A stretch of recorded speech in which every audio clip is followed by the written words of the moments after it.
Oi, gente! Sejam bem-vindos a mais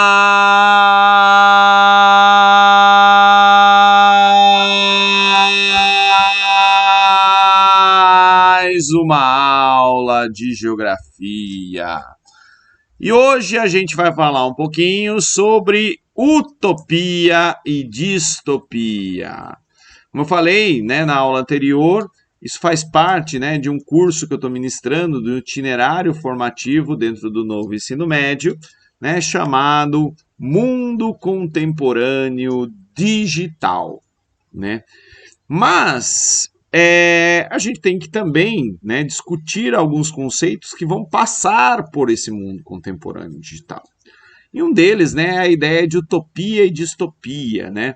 Duas palavras que, se os meus alunos não conhecem, pelas imagens já dá para deduzir. E com certeza eles já viram, leram, assistiram coisas que são utópicas ou distópicas, né?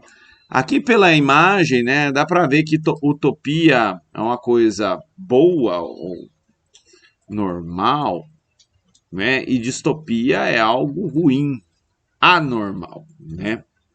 E aí vamos, né, como sempre, às definições.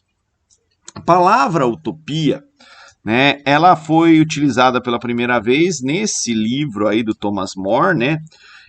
Se eu não me engano, ela significa não lugar. Significa não e topos, né, significa lugar ou lugar nenhum, né? Utopia é um lugar que não existe, né? Porque nesse livro ele vai contar a história, né, de um povo que era tudo perfeitinho, tudo justo, não tinha crime, não tinha nada, era tudo muito bacana, né? E por isso utópico, idealizado, né? Então aqui é uma definição de dicionário, né? Situação ou local idealizado, lugar onde tudo acontece de maneira perfeita ou ideal. Local ou situação ideal, onde tudo é perfeito, harmônico, feliz. Refere-se especialmente a um tipo de sociedade com uma situação econômica específica. Bem, além, né, da utopia do Thomas More, né, a utopia ela faz parte aí de vários devaneios, né? A gente vai encontrar a utopia, por exemplo, na República de Platão. Né? Embora não houvesse a palavra utopia quando Platão, né, escreveu a República, a gente pode entender essa obra como uma utopia, né? Uma sociedade que tinha um governo perfeito ali dos sábios que conduziriam essa sociedade a uma situação de equilíbrio, justiça, paz e tudo mais. Quem leu Viagens de Gulliver, né, é um livro sobre várias utopias, porque o Gulliver ele vai passando pelo país dos anões, pelo país dos gigantes, pelo país das ilhas voadoras, pelo país dos cavalos, e por aí vai, né? E tudo funciona, né, de um jeito ali que tinha a sua ordem, a sua razão de ser, né? Até que o Gulliver vai lá e perturba a utopia de cada povo. Na economia, a gente tinha lá os socialistas utópicos, né? Aqueles caras que defendiam uma visão de socialismo que era diferente do socialismo revolucionário, né? A gente vai ter ali, né, a humanidade chegando a uma era de paz, prosperidade, esclarecimento, igualdade e tudo mais, né? Por isso, utópico. Bem, para que serve a utopia, né? A utopia, esses devaneios, esse sonho com algo bom, perfeito, idealizado, né? Na visão aqui do Eduardo Galeano, ela serve, né, para a gente caminhar. Olha que frase bonita dele, né? A utopia está lá no horizonte. Me aproximo 2 passos, ela se afasta 2 passos. Caminho 10 passos e o horizonte corre 10 passos. Por mais que eu caminhe, jamais alcançarei. Para que serve a utopia? Serve para isso, para que eu não deixe de caminhar. Né? Então, para o Galeano, a utopia serve para a gente sair do nosso lugar comum. A gente precisa sonhar com coisas melhores ou idealizadas ou perfeitas para que a gente, né, de alguma forma, continue trabalhando, fazendo as nossas coisas, né, buscando uma vida de fato melhor. uma sociedade melhor. E a distopia, né, ela é o oposto de utopia. Aqui, ó, um lugar hipotético onde se vive sob sistemas opressores, autoritários, de privação, perda, desespero, anti-utopia.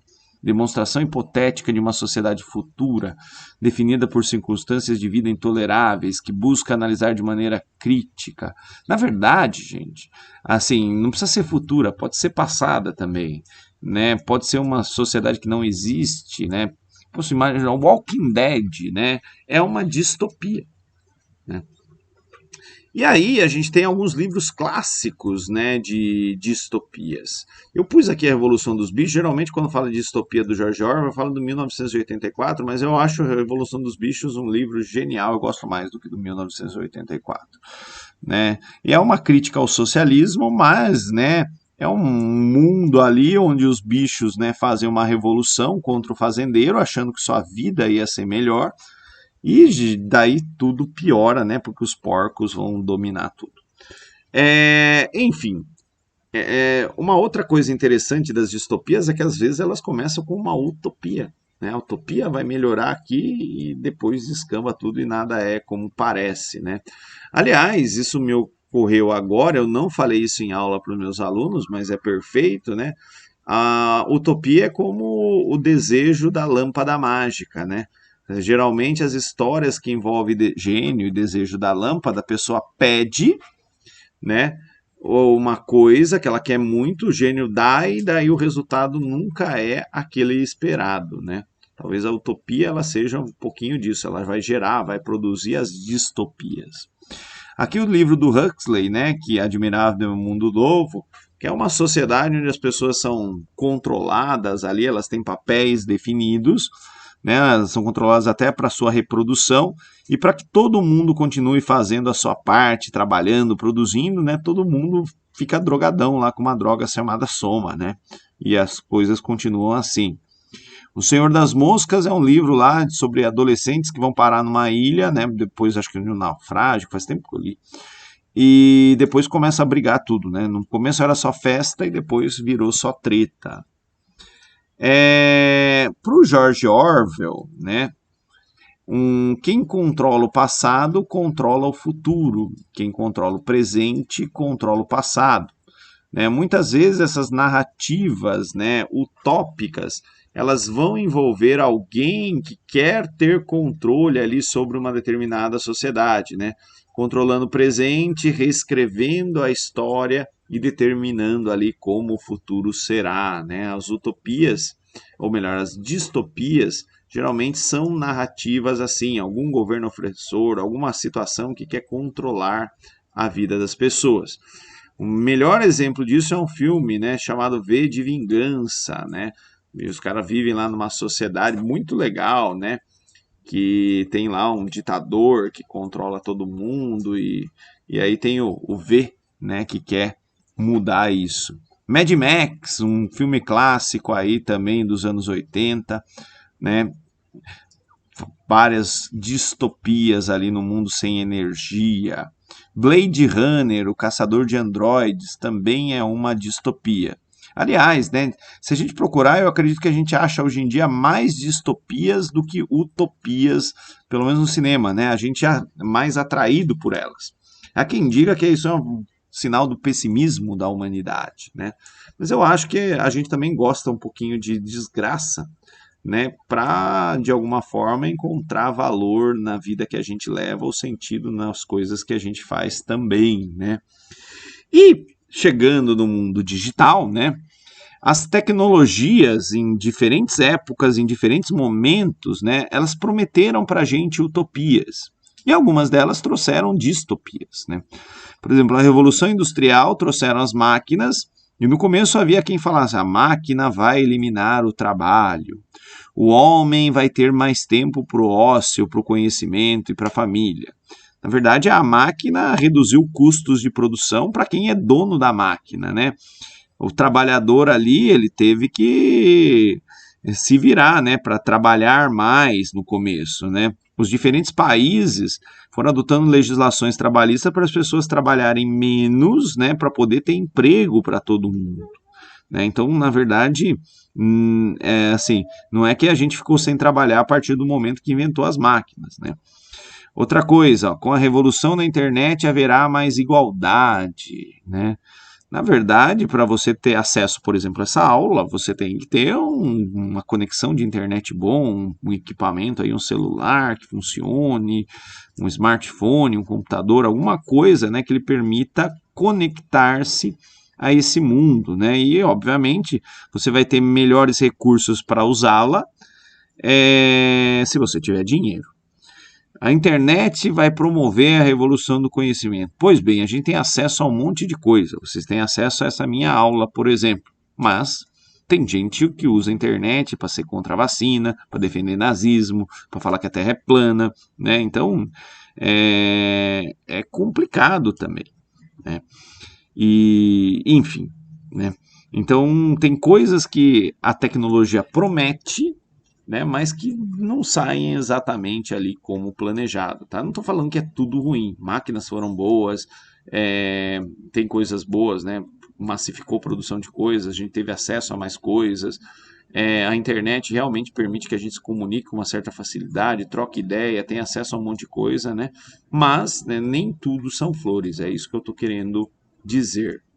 Aqui eu coloquei, né, alguns outros, né, filmes ou séries que têm a ver com mundo digital, né, e tecnologia, distopias da tecnologia. Matrix, né, tem 4 filmes do Matrix. Tem a série Black Mirror no Netflix, tem um monte, né, de distopias aí em cada temporada.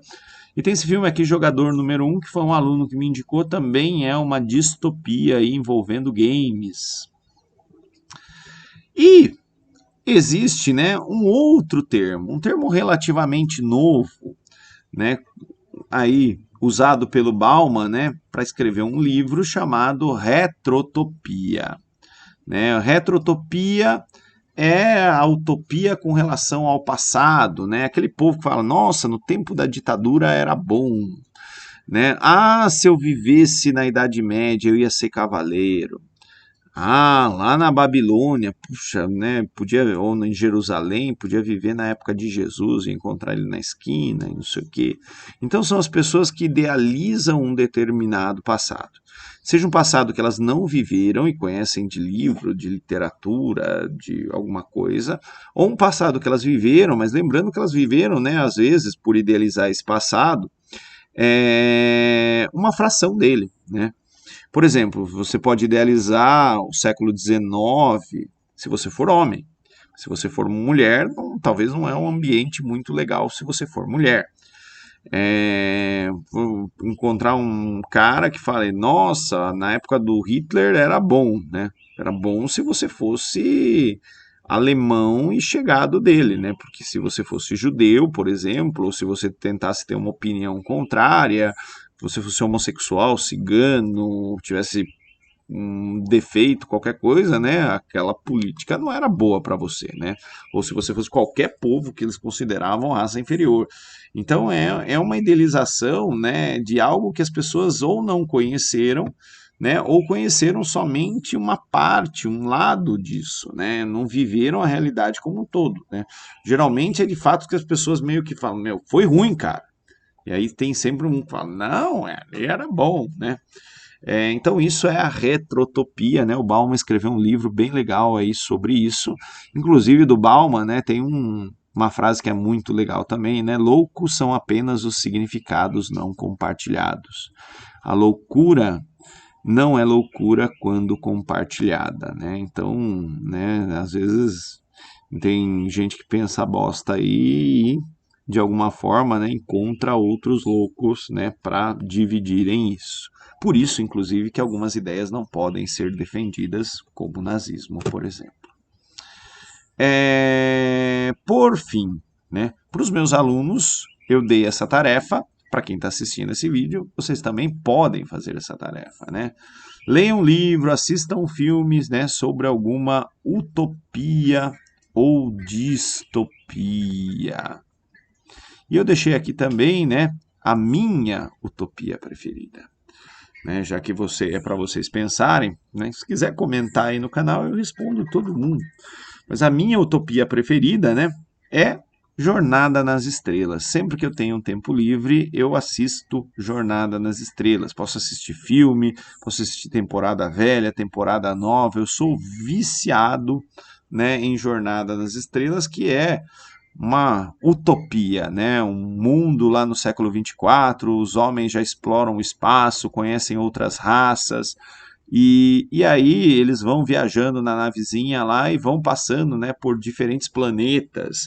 Cada povo, cada lugar vive de uma forma. Geralmente, né, esses povos, apesar da diferença estética, né, eles têm comportamentos que são muito comuns a seres humanos, né? São bem estereotipados. Tem os Ferengues, por exemplo, que são capitalistas, ávidos pelos lucros, os Klingons que querem batalha, os Romulanos que são meio traíra, né? Os vulcanos que brigam, lutam contra suas emoções. Enfim, é muito legal e eu recomendo. É isso, gente. Muito obrigado pela atenção de todos e tchau, tchau.